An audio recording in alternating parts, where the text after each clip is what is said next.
RCB விவகாரம், IPS அதிகாரி மத்திய அரசை நாடியிருக்கிறார். இது தொடர்பாக தகவல்களை வழங்க இணைகிறார் செய்தியாளர் பாரதி ராஜா.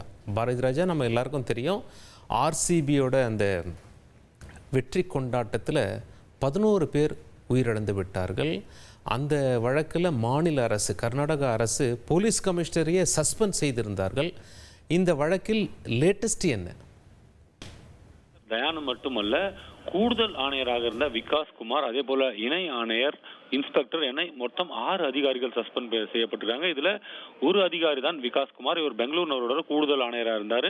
இவர் தற்போது மத்திய நிர்வாக தீர்ப்பாயம், அதாவது சிஐடி அணுகியிருக்கார். என்ன கேட்டிருக்காருன்னா, இந்த கூட்ட நெரிசல் சம்பவத்தில் தாங்கள் மீது தவறு இருப்பதாக கர்நாடக அரசு நடவடிக்கை எடுத்திருக்கு. ஆனா இது தொடர்பாக எங்ககிட்ட எந்த விளக்கமுமே கேட்காம எங்களுக்கு தண்டனை அறிவிச்சிருக்கு. எனவே இந்த தண்டனை ரத்து செய்தனும், மீண்டும் என்னை அந்த பதவியில் அமர வைக்க உத்தரவு பிறப்பிக்கணும் அப்படின்னு கேட்டிருக்கு. இந்த மனு விரைவில் விசாரணைக்கு வர இருக்கு. அப்போது கர்நாடக அரசு சார்பில் ஆஜராகி விளக்கம் அளிக்கணும். விளக்கம் சரியாக இல்லாத பட்சத்தில் மீண்டும் அவரை பணியில் அமர்த்த கூட வாய்ப்பு இருக்கிறது. சலீம், உங்களுடைய தகவல்களுக்கு நன்றி பாரதி ராஜா.